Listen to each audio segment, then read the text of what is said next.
Hey Jackal! This video has been in the making for a while. I wanted to do it, but I just didn't have the time and it also wasn't finished. But now it is. Well, almost, because you can always add new features. But I think this game has enough of them, at least for the intended use. So this game is meant to be used in conventions and events so that the booth stands out a little bit. So I now knew who will be using it, but I also needed to know what type of a game it needs to be and how long the duration should be. For the game type, as you can see, this is like a whack-a-mole game. So this is a whack-a-mole game. I took this principle and applied it to the company that sells fuses. So in this case, we're flipping the switches on when they turn off. I added a bunch of other electronic components to it, and I made, at the end, the duration about 1 minute. And lastly, how will this be played? It will be played in VR, specifically using the Meta Quest 2. This was my first time developing a game for a VR headset, so it was a bit of a learning curve, but at the end I got it to work. Now this is a recording of the final version of the game, at least at the moment. Why don't I have any in-game footage directly from the headset? That's a topic for another day why I don't have it. So you see some fog clouds in the back, you also see some windmills, you obviously the fuse box, bunch of switches, pipes, cables, a timer on the top, a score counter on the left side, and this is a start button. Inside the Unity you have to enable the device simulator, more on that a little bit later. So this is how it looks like when you put on the glasses, although a little bit different, so when you actually use the glasses it is a lot better. So as I said, we have switches. On the X you can click on it to close the game. You have the start button. This solar panel allows you to reset the game to a fresh new start. And I've added a bunch of them. These ones don't do anything. It's just for the ambience. I also have a top high score of 10 people, but this high score, well, can be infinite, but it just shows you the top 10. This was the first high score. I simply left it in the game. So it's kind of an analog meter. It shows you the score, the high score, and it also has an analog timer, which the idea was when it comes to the end, which is the lightning icon, you would hear the thunder sound and the game would end. I then also have the instructions. I've simply closed them because when you have a lot of people at the fair or the convention, they mostly know what they have to do, and if you are close, you can simply tell them what to do. So I will simply just skip this part. It's basically telling you how to do it and press next, next, next until you get back to this screen. On the top we have a digital timer that I have added after some feedback, but I have still left the analog timer in to make the game a little bit more fun. I have also added this yellow outline to the start button to visually grab the user's attention, so once you press on it, the game starts. Now I can't play the music. It is a fun music, but I can't play it due to copyright. So this is how you play that. When a fuse trips, it continuously leaves sparks, so you have everything, you have the visual signals, and also when a fuse is blown, or when you activate it back. Now for those of you that are electricians, I know that I should have switched the green and red LEDs, but because this is a game, I simply left it to green as everything's okay, and to red, it's not okay, you have to switch it back up. But why do electricians have this reversed? Well, basically I would say red is okay, do not touch it, because that is high voltage, and if it's green, you can touch it. That's basically my understanding. If it's not correct, do let me know. And once the game ends, you will hear a thundering sound. I also added a bunch of visuals. So here we can see how high I placed from all of the other scores, the score that I've achieved, and also the updated top 10 table. I also added a lightning strike, which is quite fast. So this is one of the things that I've added at the end, which is not present in the version of the game that I have set up in Unity. Now, if you have multiple people and multiple conventions, what you want to do is also reset all of the scores. What I've done is I've added, let's say, a moon on the top. It's not visible, so it will be visible when the game starts. So if you activate it, then all of the scores get deleted. Now let me actually show you what the GitHub commits look like and how many I've made. So 16 versions in total, I would say. And let me just go over the commits to see what I have added. And if I have done anything, it will be on the top. So this is the initial commit. I've just made the Unity project. Nothing was done inside here. Let's see, initial development commit. Does this one have anything? So using the Unity X Recur template, and I have implemented the switches together with visual effects and sounds. So what is the Unity X Recur? Well, basically, when you have the Unity Hub launched, you can make a new project. We can go to Cur, and we will have vRecur, and I have used this template specifically, which I have not downloaded on my PC. So let me download it, and I will quickly show you what it looks like. So this template has now been downloaded, and I will make a new project. So this is the project once it's running. Everything is set up, mostly anyway. If I hit play, as you can see, I have a bunch of errors that I still have to fix. So I think this has to do something with the version of Unity that you may be using. Maybe I would have to close this project down. That should not be the case though. But this is basically what the starting point was. So if I open the hierarchy, I have the XR origin, bunch of UI elements, the environment, some lighting setup, and interactables. So I have used this for the startup menu. I disabled the bottom element and also changed how many elements I will have inside this menu. And then I used, I think, this panel and just changed it to be on the side of the fuse cabinet door. So you can simply click on it. That shows you these instructions.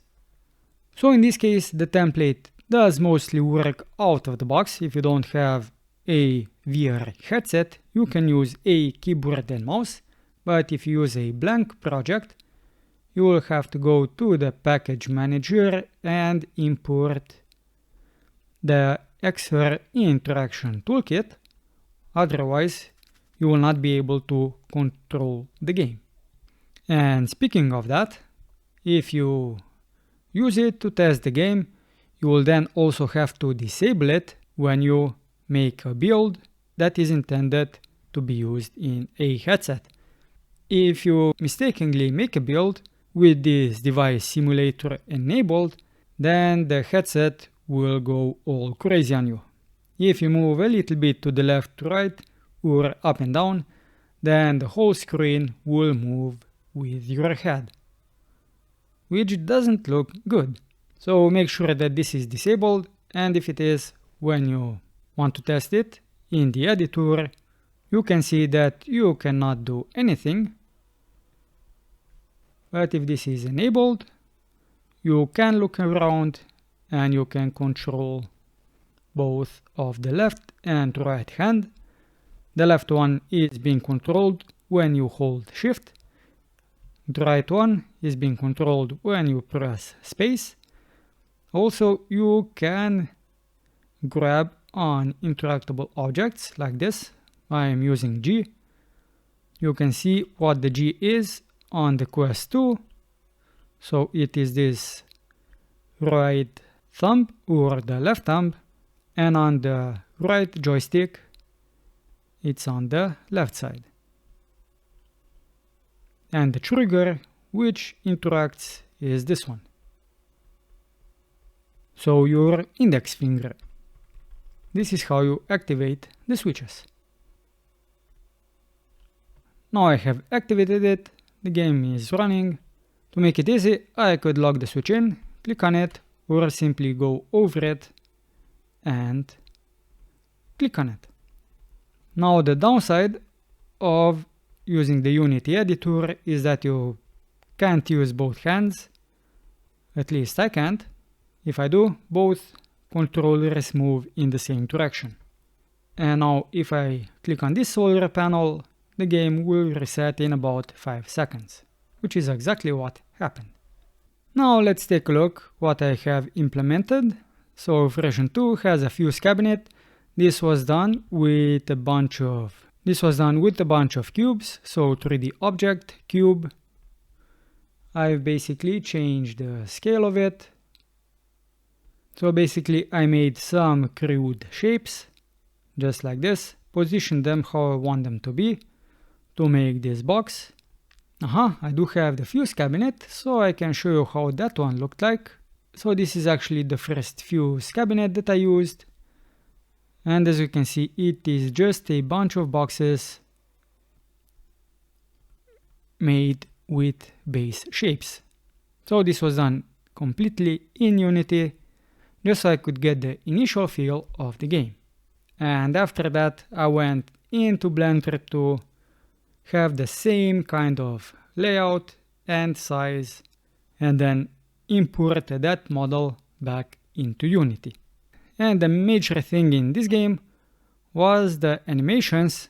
I made the animations in Blender and simply added them to Unity. So when you click on this switch, it starts, and each individual switch will listen to an input and activate when you press on it.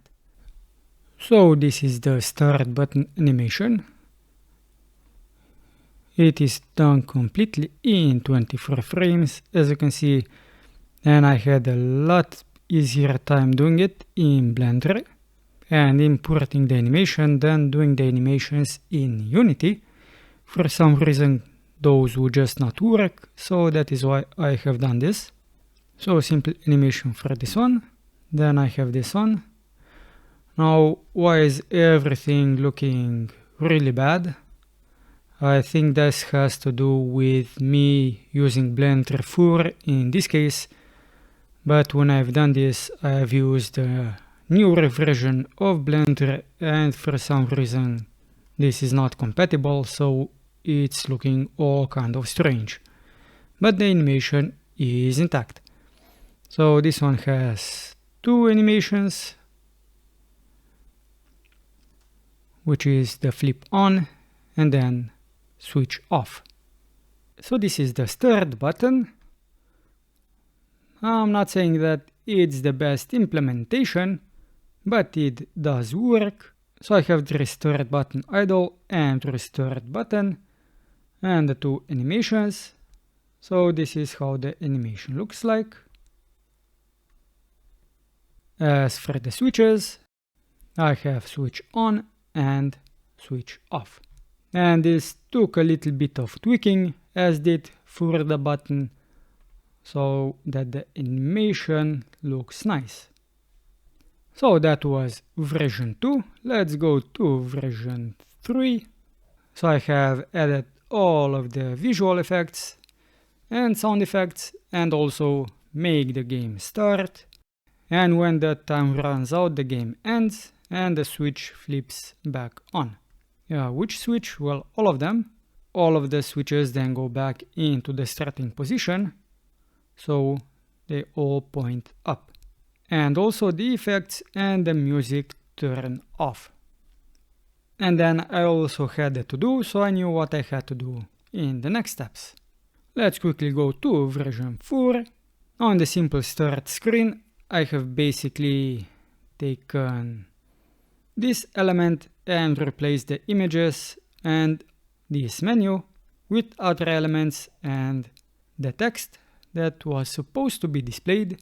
So this is basically not a menu, not the start menu anyway, but instructions for those that need it.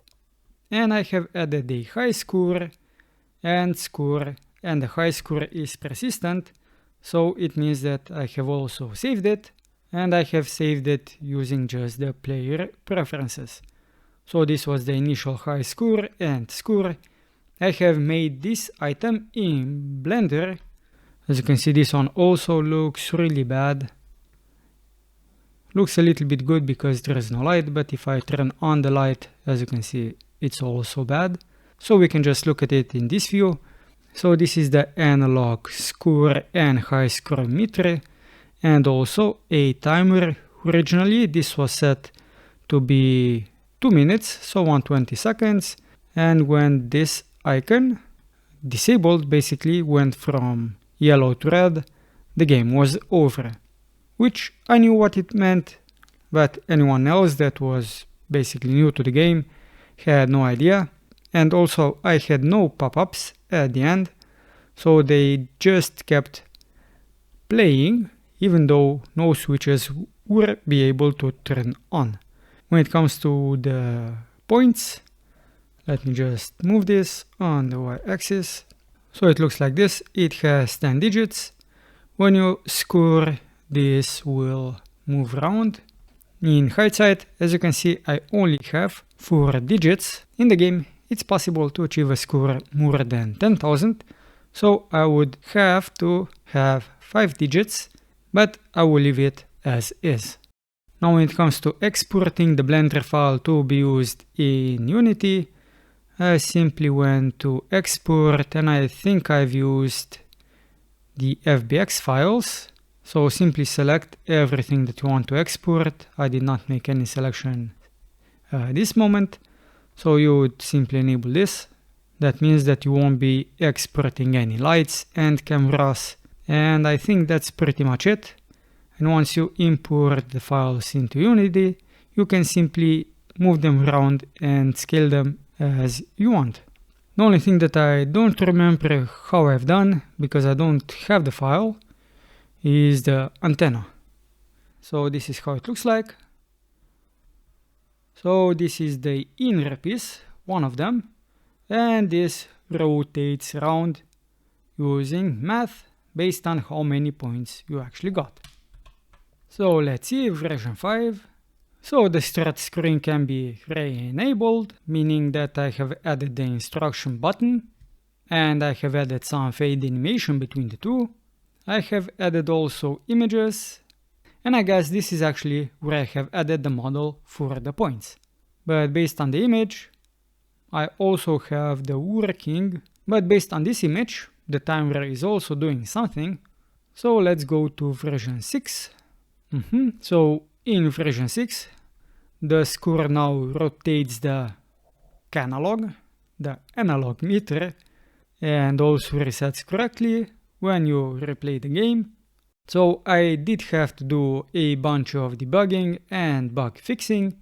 Now the timer is hard-coded, and at the beginning it was 2 minutes, but based on feedback they said it's a bit too long, so it's at 1 minute, well 67 seconds to be precise. And I have made it, or simulated, the lightning strike by basically flickering on the lights and turning all of the switches off. But I guess the switches came a little bit later. Let's go to version 8. I've added an antenna, so they animate, so it's a little bit more fun and less staticky looking. I have also added wires to and between the fuses. So now I have added all of the wires to the fuses, these thin ones, and between the fuses. I also wired the start button, which is this one, and I have added the moon. Is it visible? It is. So I have added this moon at the top, and I made it so that most likely no contestant will be able to see it, and press on it, because that resets all of the high scores and scores, which at this point they are not visible since the UI is disabled. So that would be the top 10 high score UI. So it is the same element as I have used for other elements. I just set it up a little bit different and made it dynamic so that the scores go from the top and get added individually to 10 places, and afterwards they do not show up. Let's go to version 9, almost at the end, almost. Sound effects for clicking on a switch, start button and point meter outline. I think this was one of the biggest things that I had to add. Now to outline this, I did want to use some free plugins, but they did not work as intended, at least not inside the headset. So what I've done is I've added a cube. I believe I've hidden it. At least I have set the mesh render material to skybox, which makes it transparent, as you can see. So I have an outline script. I would have to check if I actually found this online, but you can basically adjust the outline width, and as you can see it's going around the cube that I have added, and if I disable it, it doesn't show up. So that is why the mesh render is enabled, and that is why I also use this skybox. So the cube is invisible, but the outline to it still applies. And if I go to the script, so I guess I did use a plugin because I don't see an outline script here. So quick outline, is it this one? It is. So the plugin is quick outline. So on the Unity store you have a bunch of assets that you can use when it comes to the outlines. You also have a bunch of them. The one that I used and it worked for me is this quick outline by Chris Knowlet. So if you need to outline something and use a headset, then this outline plugin should work for you. Let's go to version 10. I guess I have added everything that was missing, but at the moment I have no idea what that is. But I did fix something, so I fixed the high score bugs and I also fixed the outline. Let's go to version 11. This was after I got some initial feedback. I implemented the leaderboard.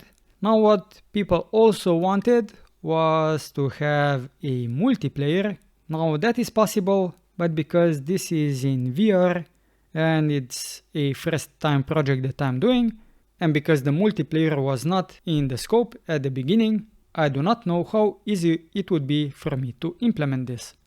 And also, the company doesn't really have more than one headset. So in version 12, I have implemented the top high score that actually works. So it only shows the top 10. You can have infinite scores if you so want, as long as you don't reset the scores, that is. In version 13, so this is something that was also after the initial feedback, which was the digital timer. I have added random names to the scores because if you will have a lot of people come in and everyone is there for just a minute, they won't have time to come up with names, and you don't want something inappropriate to show up on the screen. I have also changed the duration to 1 minute, and I guess this is where I fixed the 10 high scores to only show up. I guess that's the case. Let's go to version 14. So version 14 was just some fluff. At 67 seconds it has a pink color, and then at 59 seconds it changes to white. So if you look at the high score, we have the 10 top high scores. Now I had to uninstall the plugin, which would let me see how many scores we actually have inside. Oh, actually I see we only have 9 scores, but otherwise you can also enable the player preferences. If you go to the assets store, it's in the assets. So you have the player prefs editor. I did have this installed previously, but I had to uninstall it because something was messing up. But if you install it, you will have access to the player preferences inside the editor. So that is also a good asset that you should use, and it is completely free. So that is what I have changed, and let me just start the game and take a look at the time. So it is now pinkish, and when it goes to 59 it will turn to white. I also made some changes, so you cannot move this number up and down as you can now. So these were the last bug fixes that I encountered, and also something that I did not expect when making the game and testing it out with just one hand, so to speak, is the high score. Currently this is at 9500, which is okay, but you can also go above 10,000 when using the headset and both hands. So I think that's okay still. It means that you can just go above and beyond. The high score will show 9999, so it will not show the correct score, but I think that is still acceptable. And also, this is another thing that I fixed, so you cannot move this as well. So these are the funny names, so Whimsical, Mammoth, Mechanic. And I also made it, if you did not close this screen, but simply pressed on the start button, this screen also closes. So a bunch of debugging, and maybe there is still some bugs that I would have to iron out. So the last version, if we quickly take a look at it. So I hit the menu main instructions. The instruction button is now unclickable during gameplay. So that is also something that I wanted to prevent. I show the yellow outline without exiting the main menu. So previously the main idea was that the yellow outline is hidden if you are inside the main menu. But as you can see, if you are not inside the main menu like now, you can see it. And you can now click on the show instructions if you want to read the instructions on what you actually have to do. And I guess I did not upload the latest version 16, which is basically, but it has this fog and also the lightning strike at the end. Now when it comes to the code and my hierarchy, what do I have? I have the game manager, which has a bunch of, at least in my opinion, it has a bunch of things, but probably I could done a better job. I then have the lighting that was already implemented. I just left it as is and added on top of it. And then I have the game scene elements. So I have all of the switches, and each switch, as you can see, has a switch controller script and a LED controller script. Now I do not have the lightning and the smoke. That is something that I have done in the visualVFX graph. So I think you first have to install it to actually be able to add it. You have to install the visualVFX graph, but that can be a topic for a separate video. Then I also have two speakers, so basically the button is the right speaker and this meter is the left one.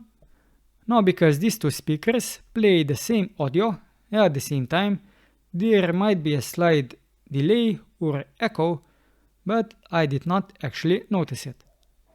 Now usually when you open a fuse cabinet, you have some paper inside with specifics or who has done the maintenance. I kept the paper, I just put something else on it, so the X will close the game. I then have also a bunch of wind turbines and solar panels, and these fireworks as well are also a part of a free asset that you can get on Unity. So let's see which one this is. So this is the Sherps particle collection, and also all of the sparks that you saw, that was also part of, I think, this collection or maybe another one.